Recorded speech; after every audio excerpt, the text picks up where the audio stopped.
Buen día. En el presente video hablaremos de la transición de Venezuela a la democracia. Antes de comenzar a hablar del tema, hay que resaltar que Juan Vicente Gómez fue un político militar venezolano, presidente de Venezuela de 1908 a 1935. Nació en el seno de una familia de gran importancia de hacendados andinos en el estado Táchira. Hay que hacer hincapié en que Juan Vicente Gómez tuvo una gran importancia en la Venezuela que conocemos actualmente, comenzando por la consolidación nacional, la construcción de carreteras, la eliminación de caudillos, la conformación de los 23 estados que conocemos actualmente después de la Guerra Federal y la organización de la hacienda pública y de las leyes orgánicas. Para empezar, hablaremos de la actividad económica durante el gobierno de Gómez. Está ligada por dos fuentes principales, las cuales la agricultura y la ganadería. Estas fueron las principales fuentes de ingreso de hace mucho tiempo y el reciente comienzo de la explotación petrolera en el estado Táchira. En ese periodo el precio del café había empezado a bajar mientras el precio del cacao se mantenía. Hay que resaltar que Gómez fue uno de los mayores latifundistas del país. En 1925 hubo una crisis económica que afectó la economía mundial y Venezuela también se vio afectado. Las compañías petroleras despidieron cerca del 66% de los trabajadores. Bajaron las exportaciones petroleras debido a la poca demanda. Bajaron los ingresos del país y esto afectó directamente a los ciudadanos, ya que el petróleo se había convertido en la principal fuente de ingreso de Venezuela y disminuyeron no solo las exportaciones, sino también las importaciones.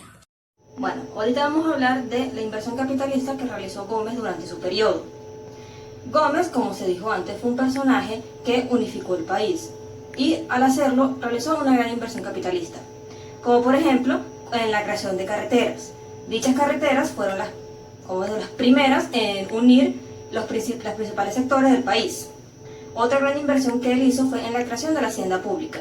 Gómez fue un personaje que vivió toda su vida en una hacienda, por lo cual para él esto era de gran importancia, que hasta su modo de dirigir el país lo veía de esta manera, así que realizó una gran inversión en esta área.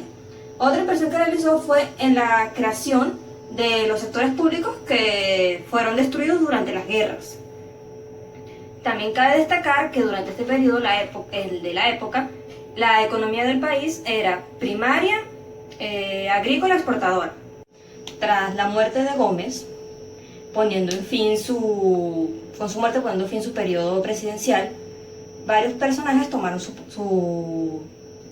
la presidencia hasta que Rómulo Betancourt le hace un golpe de estado a Medina Angarita, digamos que poniendo el inicio de la democracia en Venezuela, ya que Betancourt establece el sufragio y practica las primeras elecciones, teniendo como primer presidente electo democráticamente en el país a Rómulo Gallegos, el cual no duró mucho tiempo en el poder, ya que a los meses fue derrocado por Marcos Pérez Jiménez, poniendo en fin la poca democracia que hubo en el país, comenzando una dictadura, la cual terminó en 1958 con un golpe militar, trayendo al poder una junta militar, comenzando así el segundo paso de la democracia en Venezuela, estableciéndose como presidente Rómulo Betancourt, haciendo que la dicha democracia en Venezuela durara aproximadamente unos 40 años, hasta que llegó al poder el presidente Hugo Chávez Frías, estableciendo el socialismo en Venezuela. Se podría decir que durante el proceso de la democracia creció mucho la identidad nacional, ya que se establecieron los 23 estados y cada estado se estableció su himno y su bandera. Después de la caída de Pérez Jiménez comienza un periodo de transición de la dictadura a la democracia, comenzando con el presidente Rómulo Betancourt, que más que todo se preocupaba por el desarrollo de la industria petrolera, adherido a la promoción de organizaciones de países exportadores de petróleo, también conocido como la OPEP. La OPEP tiene como función principal la defensa de los intereses de países subdesarrollados exportadores de petróleo.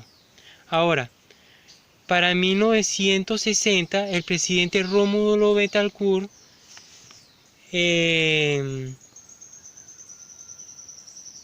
promulga la ley de la reforma agraria. Esta ley tuvo una enorme trascendencia, ya que revoluciona el sistema tradicional de tenencia de tierras, basado en la equitativa distribución de las mismas, y le acerta un duro golpe al latifundio. El latifundio es un defecto que se produjo en la época colonial y se agravó en la guerra de independencia, en la que es grandes extensiones de tierras en pocas manos, produciendo tierras baldías, y que no se aproveche bien el uso de esas. Además, se crearon grandes obras como el Instituto Venezolano de Investigaciones Científicas, el Fondo Nacional del Café y del Cacao, se creó el INSE, la Corporación Venezolana del Petróleo, se construyó el puente sobre el lago de Maracaibo, y en el gobierno de Rafael Caldera se inició la construcción del Metro de Caracas y el Poliedro de Caracas. La administración socialista se resume básicamente en 5 puntos. No se dedicó a diversificar, pero sí a eliminar las industrias distintas al petróleo. Se volteó la mirada ante la corrupción generalizada del país, permitiendo que creciera hasta todos los rincones del Estado. Chávez construyó un gobierno dedicado a solo gastar y no a generar más dinero y ahorrar.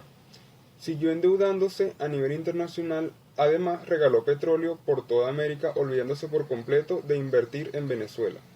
Y no cuidó la principal fuente de ingreso, descuidando por completo al sector petrolero. Prácticamente el gobierno creyó que los recursos le iban a durar toda la vida, y lógicamente no fue así.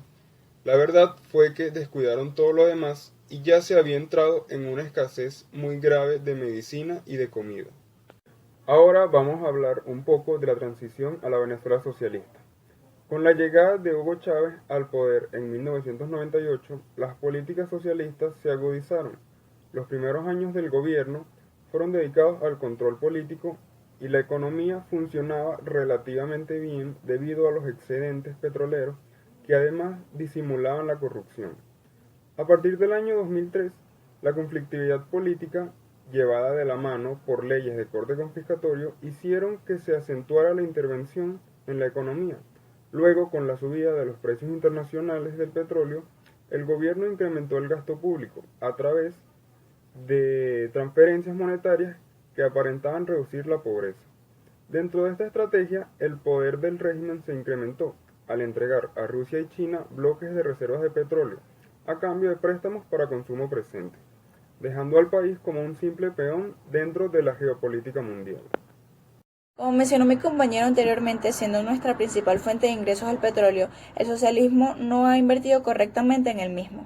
Al contrario, el socialismo se ha caracterizado por invertir en el pueblo para reducir la pobreza. Esto lo hace buscando la transformación de Venezuela a un nuevo modelo social inclusivo. Para lograr esta transformación, el socialismo ha invertido en ciertos aspectos, como lo son la educación, la vivienda y la salud. En la educación ha creado distintas misiones como la misión Robinson y la misión Sucre, y ha invertido en la construcción de escuelas y universidades en las cuales la educación es completamente gratuita.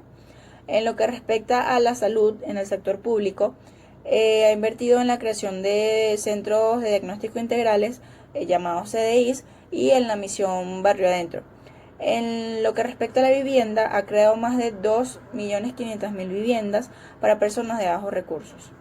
Efectivamente, podemos ver que el socialismo no le da la importancia que requiere al petróleo, y bueno, tampoco busca alguna forma de crear independencia del mismo y buscar algunas otras fuentes de ingreso. Para concluir, podemos decir que la Venezuela actual es resultado de una mezcla de dictadura y democracia. Cada uno de los gobiernos mencionados anteriormente son de vital importancia para que Venezuela sea lo que es hoy en día. A pesar de que contamos con una gran cantidad de recursos naturales no renovables, no contamos con el grado de desarrollo económico que deberíamos tener de acorde a estos recursos. y aunque esto se pudiera evitar, se debería acabar la corrupción que ha existido en toda la vida política de Venezuela. Muchas gracias.